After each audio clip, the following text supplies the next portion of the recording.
Welcome back to the channel, ladies and gents. It's Tony from Holiday Rep Adventures, bringing you some memories of my time here on the island of Tenerife as a holiday rep for Airtours Holidays back in the 90s. So today we're outside the Parque Santiago 3 complex. It's an underground shopping centre in this immediate area. You'll see that directly behind me. And we're going to be walking through the complex. I'm going to show you the pool area and access to the beach, which is just round the corner as we make our way left in the direction of Los Cristianos. So if you're new to the channel, make sure you subscribe, tick the bell for notifications so you can be updated on when I upload a new video, and check out the playlist from Tenerife, which has a number of videos not only from Las Americas but also Los Cristianos. I also have another playlist from Lanzarote covering the resort of Puerto del Carmen, so if you've never been there before or you have and you want to see what it looks like, make sure you head over there and check out the videos. But that's enough from me for the time being. Let's go and check out the walk to Los Cristianos.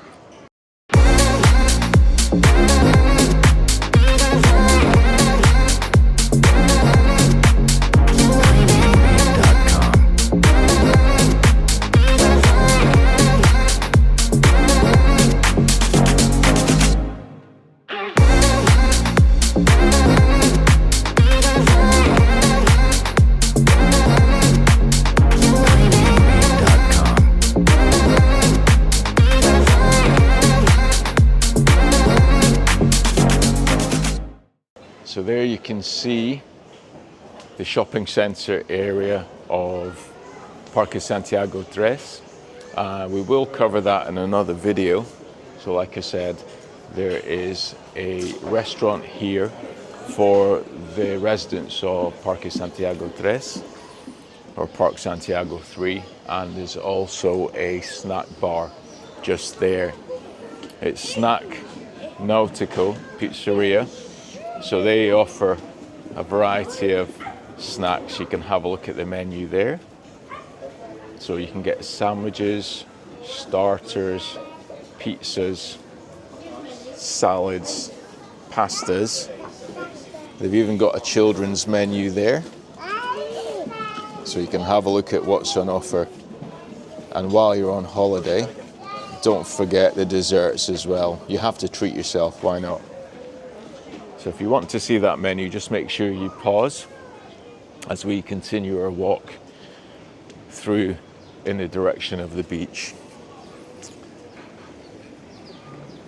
So Parque Santiago 3 has a jacuzzi, you can see here, a whirlpool, and the pool area is very spectacular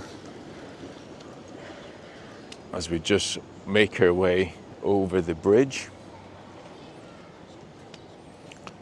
And just picture yourself here having a swim around and coming under this bridge as you come out on the other side, and you've still got quite a distance to swim. Or if you don't feel so energetic, then you can relax in the sunbathing areas, which are plenty around the pool itself. I think you need to know the plan. So it's lovely grounds here in the Parque Santiago 3 or Parque Santiago 3. An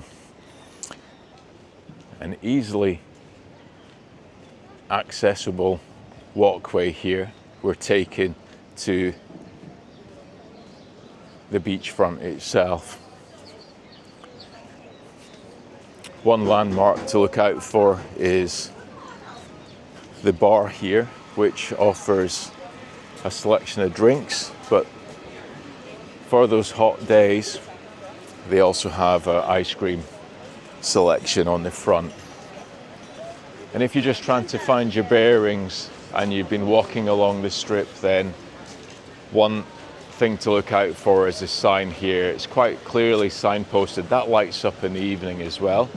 And if you don't see the bright lights, then You've also got painted on the ground the shopping centre in that direction. So this cafe here sells pizzas, other snacks, etc. And they do a full English breakfast for $9.95. But the ice cream itself is very popular. And it's a good place to stop if you are walking from the resort of Playa de las Americas and you want to cool down a little bit. They've got a selection of ice lollies, ice creams, etc. But this area also has a seating area. So what a great place to come, sit down, relax and take in the sights. And you can see the boats out to sea on the boat trips.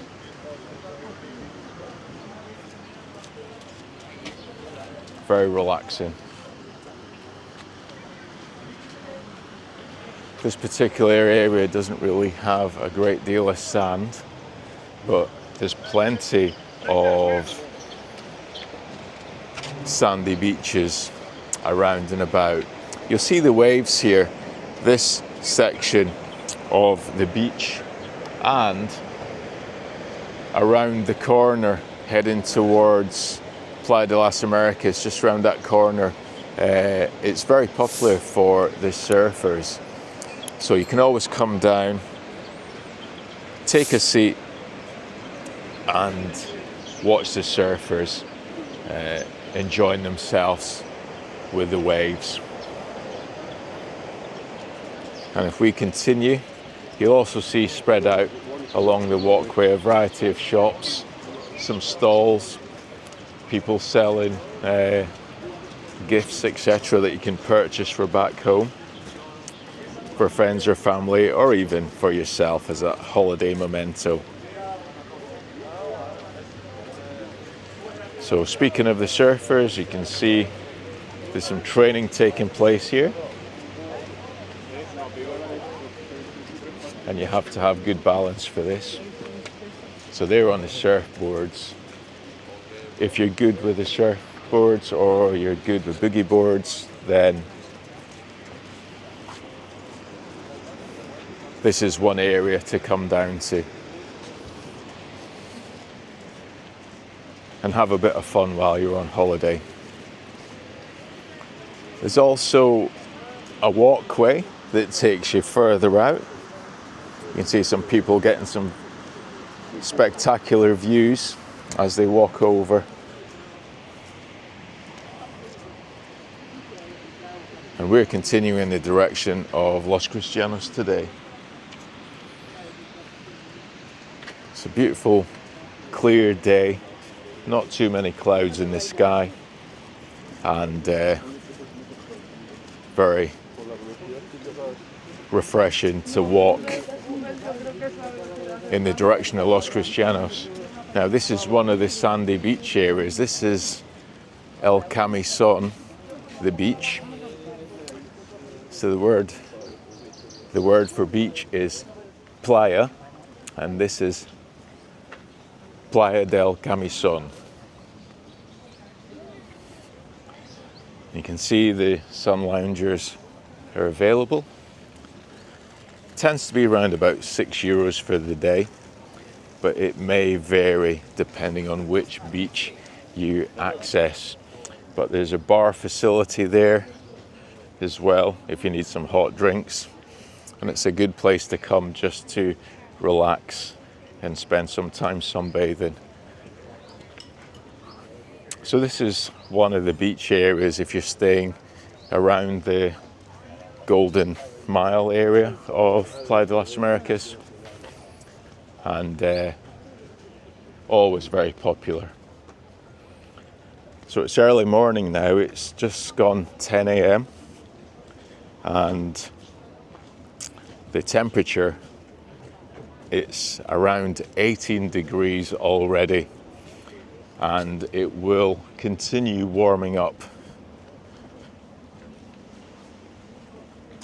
I can imagine it will probably reach to about 22, 23 degrees today, and we're walking into Los Cristianos.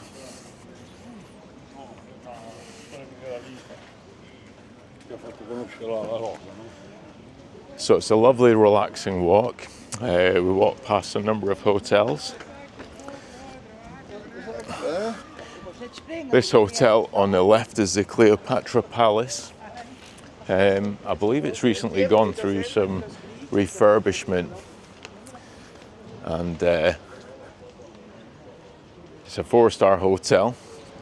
I've never stayed in there myself, so if you have stayed in the Cleopatra hotel, let me know what you think. They've got rear access to the hotel through the security gate, and it takes you straight on to the beach. I mean, what an ideal location that is, and you can't really go wrong.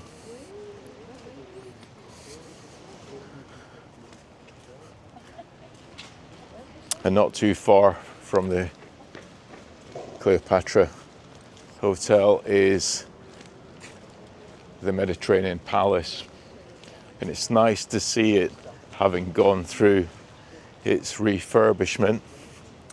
I remember when I worked here, it was painted blue, so you can see the Mediterranean Palace just there in the distance. And we'll have a walk over, see if we can take a closer look.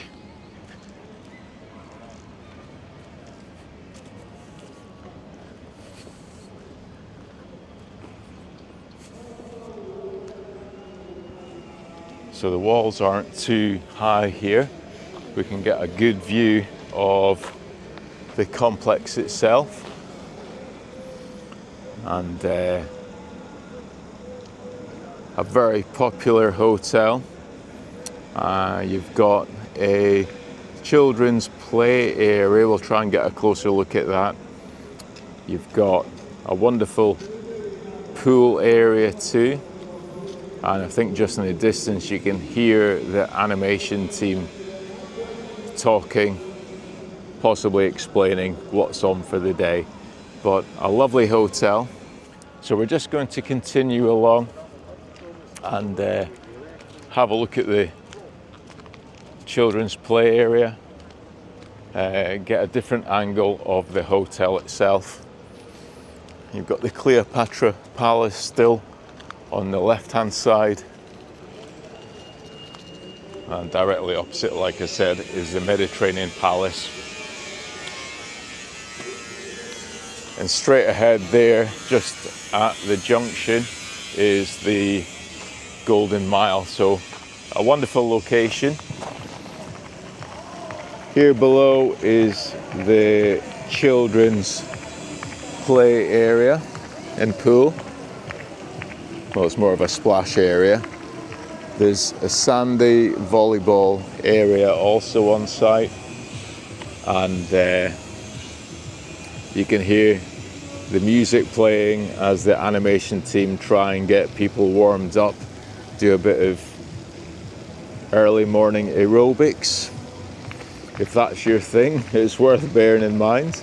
Or you could just relax at the poolside itself and take in the warm sun as the day just gets hotter and hotter. And just panning round again, you've got some wonderful views. Just in the distance you can see the tip of Mount Tidy, not a cloud in sight. That tends to change at various times of the day. Clouds do gather at higher altitude, but early morning it's wonderful, and you've got some spectacular views there in the distance. So I have a fond memory of the Mediterranean Palace because I was contacted back in the 90s whilst working in the resort of Playa de las Americas for Airtours Holidays, that a flight had been overbooked, and instead of going to the island of Lanzarote, the holidaymakers were told once they were checked in at the airport in Newcastle that there was no accommodation available and they were being diverted to Tenerife, giving them the option of still flying overseas to the Canary Islands and being able to continue on a holiday. Clearly, it wasn't what had been booked by the holidaymakers, and I can imagine it was a big shock to the system, being told once you've checked in that there's no accommodation. The holiday that you'd taken time to plan was no longer available. And I was being told here in Playa de las Americas that that was because the hotels had taken the reservations from Airtours but didn't complete their planning correctly and didn't check that they had enough rooms to sell. So imagine being told at the airport that you are no longer going to where you've booked all those months planning, deciding what you're going to wear, where you're going to go, what excursions you may be doing, if you're arranging car hire, etc. And you're told that you're going to Tenerife. You may have been to Tenerife before and you chose Lanzarote for a different destination that you'd never seen. I can imagine it was a shock to the system, and I personally felt for a lot of the holidaymakers on that flight. Some people, I was told, were offered full refunds. In fact, all the holidaymakers were told they could have a full refund and not travel, or they could travel and be compensated as well as travel to the island of Tenerife. So those were probably difficult decisions to be had and made by the holidaymakers, but I was contacted in resort to say we need to arrange some accommodation. Now myself, along with some of the office staff here for Airtours Holidays, we phoned around, we made a decision to contact the Mediterranean Palace, and we booked all the rooms that were needed for the people travelling on the flight from Newcastle to what was now Tenerife. I made my way to the airport along with a couple of colleagues. We met the holidaymakers once they arrived. It was the early hours of the morning, probably about 3 a.m, 4 a.m, and we coached them all to the Mediterranean Palace where they were checked in.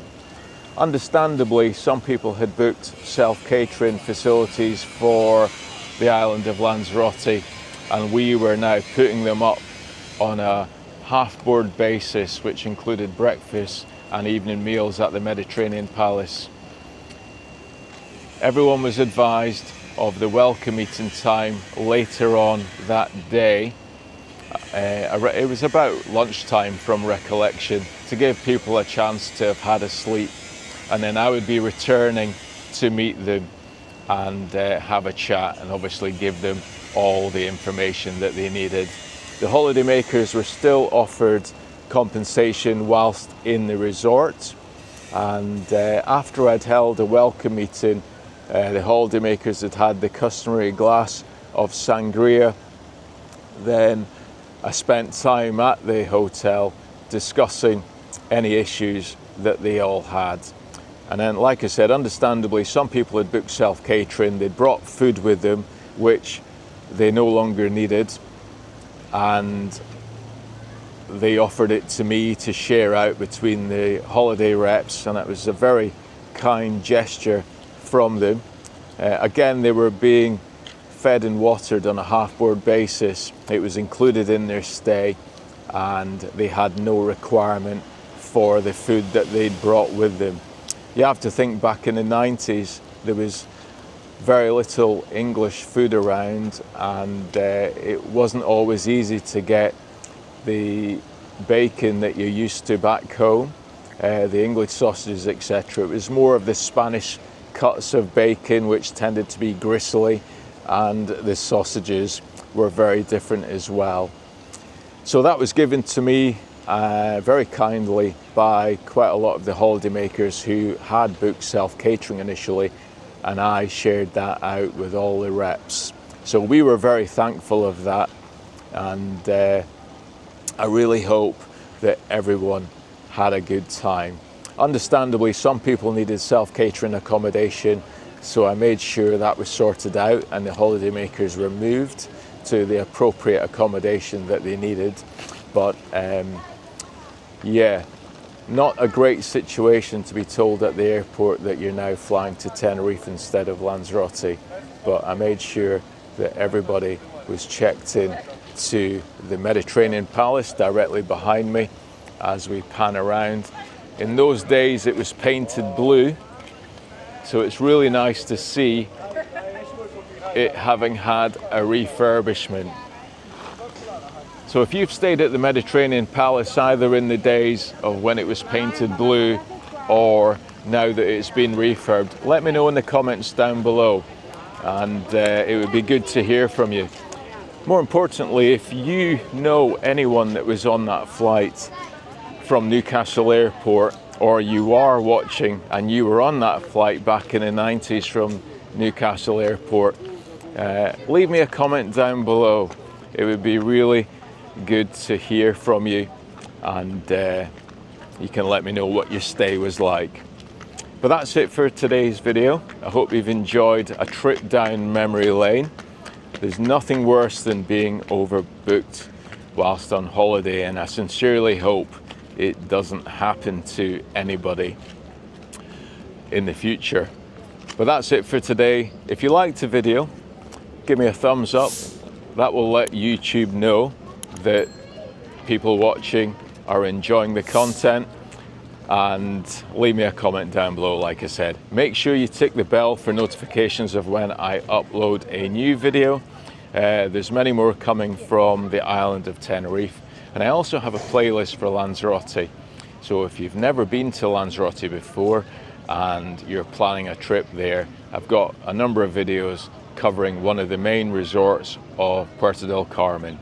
It's a wonderful island, slightly different to the island of Tenerife, but it has its own special, wonderful characteristics. So thanks very much for watching. I'll see you in the next video.